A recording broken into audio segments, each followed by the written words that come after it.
In the heart of Africa, a horror story unfolds. The M23 rebels in the Democratic Republic of Congo stand accused of unspeakable atrocities. A preliminary investigation by the United Nations has unearthed a horrific scene in two villages in North Kivu.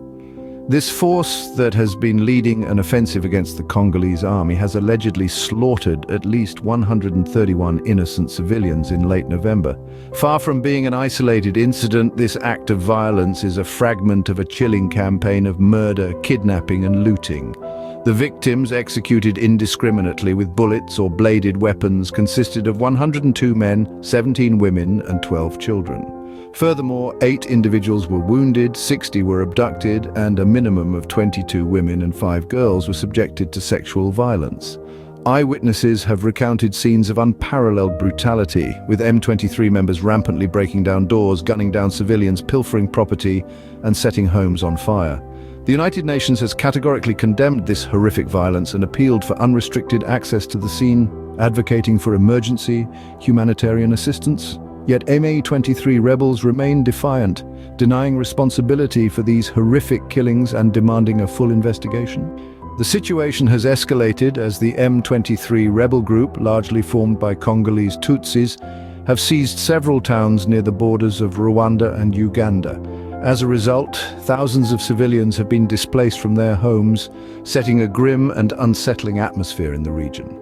In addition to this, tensions have further exacerbated with neighboring Rwanda, its denial of any involvement in supporting the M23 group. Accusations have also been hurled at the M23 rebel group and its allies by the armed forces of the Democratic Republic of Congo for violating a previously agreed ceasefire.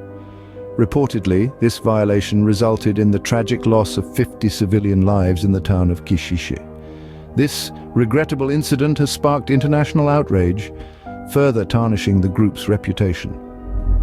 The M23 rebel group first made headlines in 2012 when they briefly took control of Goma.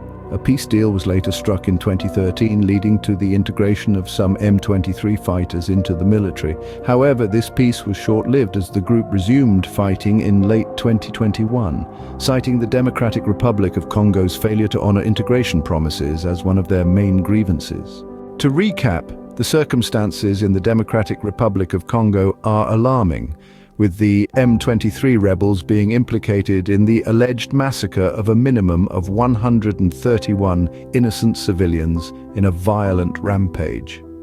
The United Nations has expressed its condemnation of these acts, insisting on unhampered ingress to the impacted regions for the provision of humanitarian aid.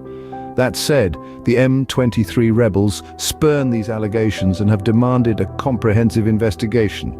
This volatile situation has to the displacement of thousands of civilians and escalated tension with neighboring Rwanda. The world watches as the United Nations condemns the M23's actions and calls for justice. As we wait with bated breath for peace to be restored, the people of Congo need our support.